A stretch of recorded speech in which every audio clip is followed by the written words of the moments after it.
Tu vas m'écouter, bon sang, je suis en train de dire que 2020 est une année complètement fucked up au niveau du cinéma. Au niveau de cet été cinématographique, je suis peut-être en train de vivre le plus bel été de ma vie. Du moins au niveau cinéma, parce que au niveau des meufs...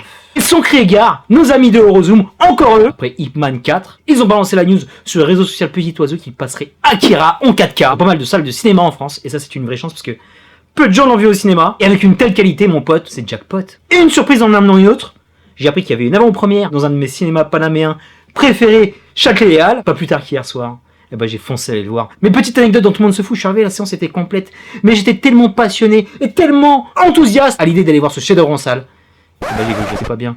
Mais j'ai esquivé, je suis rentré dans la salle, je me suis incrusté comme une pauvre merde. Mais c'était génial, bordel!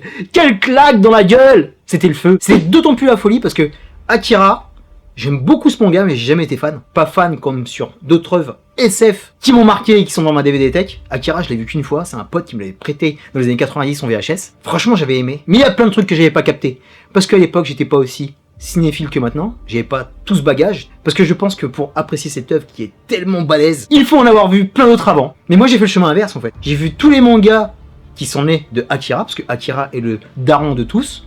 Même en le revoyant hier soir, quand tu vois Ghost in the Shell et DBZ, tu sais très bien que c'est quelque part inspiré d'Akira. Et moi le problème c'est que j'en ai vu plein, en passant le Tuel de survivants jusqu'à maintenant l'Attaque des Titans, qui sont des œuvres apocalyptiques, comme Akira, qui est une œuvre aussi post-apocalyptique. Et bah c'est comme si je l'avais revu pour la première fois, parce qu'il y a tellement de choses qui m'ont échappé mon pote, j'étais complètement à l'ouest à l'époque. C'est une œuvre tellement dense, il y a tellement de couches de lecture, que si t'es pas prêt, si t'as pas fait tes devoirs, bah tu veux pas kiffer Akira à sa juste valeur. Et ça c'est pas bien, parce que c'est un véritable chef-d'œuvre, c'est un chef-d'œuvre qui a marqué le manga, l'animé et le cinéma à part entière, parce que c'est un film que tu peux mettre à côté de Blade Runner de 2001, même des chefs-d'œuvre SF de nos jours comme Interstellar ou Gravity. Akira peut s'asseoir à cette table et je peux te dire même que c'est dans les premières places parce que ça a tellement innové, c'est un game changer Akira, tu vois. C'est ce qu'on veut voir sur chaque blockbuster qui vient au cinéma, pas des blockbusters qu'on oublie dans la minute.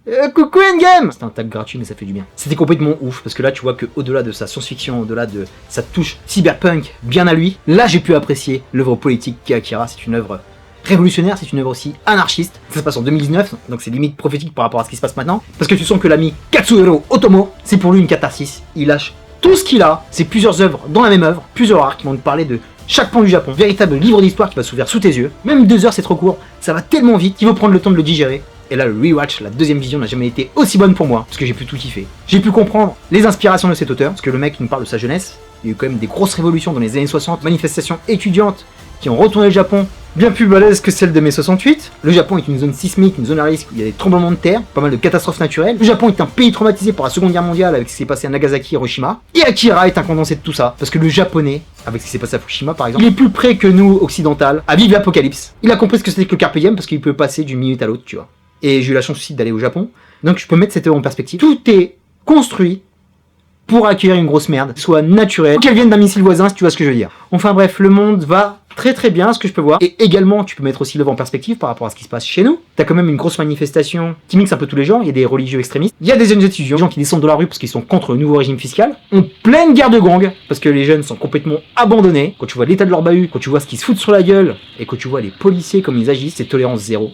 C'est des policiers qui éclatent tout ce qu'ils voient, que ce soit dans la rue, dans les interrogatoires. Monsieur Otomo avait prévu les gilets jaunes et tous les flashballs qui sont arrivés dans l'œil. Plus de 30 ans avant, monsieur est très fort. Et autre chose qui est vraiment fabuleux, l'animation qui est complètement folle. C'est une animation qui a été révolutionnaire parce que en 1988, il n'y avait aucun manga qui a été fait sur cette échelle. Il y a de la démesure sur tous les plans, il y a des couleurs de partout. C'est super dynamique, que ce soit au niveau des courses de moto, que ce soit au niveau de l'action, au niveau aussi de la contemplation, parce que t'es dans une œuvre aussi qui est complètement onirique, avec cette musique qui t'attrape, mon pote, tu sais pas où t'es. T'es dans un monde parallèle quand tu vois Akira. Surtout quand je vois au cinéma avec une telle qualité, c'est complètement fou. Une véritable expérience qui va t'emmener aux confins de l'univers.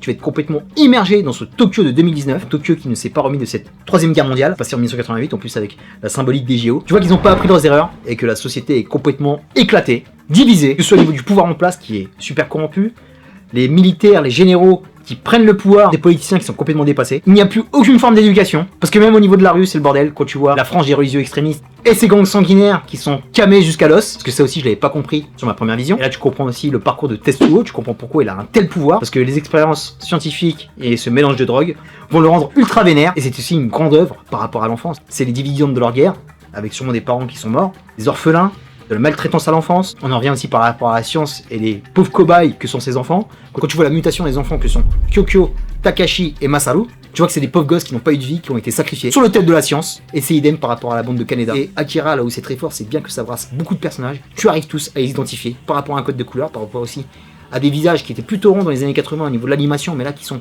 beaucoup plus travaillés. Les traits de Tetsuo, quand tu vois les traits du militaire, tu vois aussi les coupes de cheveux qui sont complètement ouf, qui font très punk. Tu sens que Otomo s'est inspiré du Japon féodal, mais aussi contemporain, mais aussi beaucoup de ce qui se passait en Occident par rapport au western. Et ces courses-poursuites en moto qui sont une précision diabolique, qui ne sont pas sans rappeler Easy Rider ou Mad Max. Il a même puisé Cocorico sur Jean Giraud, ce qu'il avait fait sur Mobius, pour parachever une œuvre sans pareil qui a marqué l'histoire de la pop culture, mais même de l'art. Parce que Akira, c'est une œuvre d'art qui va te faire plein d'effets à travers le corps, que je te conseille de foncer dans ta première salle, même si c'est pas près de ta ville, de ton quartier, de ton village. Fais des kilomètres pour aller le voir parce que c'est vraiment une expérience encore de nos jours qui va être marquante pour toi. Parce que moi je l'ai vu hier soir, je suis encore imprégné. Et je pense que je vais être imprégné toute la semaine. Et je pense que je veux foncer, m'acheter le Blu-ray d'Akira et tout ce qu'il y a autour. Parce que c'est un pont incontournable, qui n'a pas pris une ride. C'est une œuvre qui est vouée à rester contemporaine et qui a marqué à jamais l'histoire de notre siècle. Moi je pouvais pas dire mieux mon pote, je m'arrêtais là. Parce que même par rapport à ce film, par rapport à son climax, par rapport à sa fin, il n'y a pas de point final. C'est super ouvert, il faut que tu sois préparé à ne pas avoir de réponse ou te faire tes propres réponses. Vraiment, Eurozoom, je vous kiffe, je vous aime d'amour. Continuez comme ça, je suis avec vous. Pour n'importe quel film, je serai là. Là, il y a pas mal de plages horaires qui sont inoccupées par le cinéma. Faut nous faire des kiffs comme ça encore, n'hésitez pas. Terminus pour Akira, je te dis à très bientôt pour une prochaine vidéo. D'ici là, porte-toi bien. Qu'est-ce que je suis content de t'avoir fait cette vidéo, je suis vraiment fier. L'animation, c'est pas un truc que je maîtrise. Le manga, encore moins. Mais c'est primordial de rendre hommage à ce genre d'œuvre quand on se veut être un vidéaste cinéma crédible. Mets-moi un petit commentaire si tu l'as vu, mets-moi un petit commentaire si tu l'as pas vu, mets-moi un petit commentaire si t'as rien compris à Akira, si tu n'as pas aimé, parce que tu peux ne pas avoir aimé même si c'est chaud. Peace and love. Akira Otomo, arigato gozaimasu.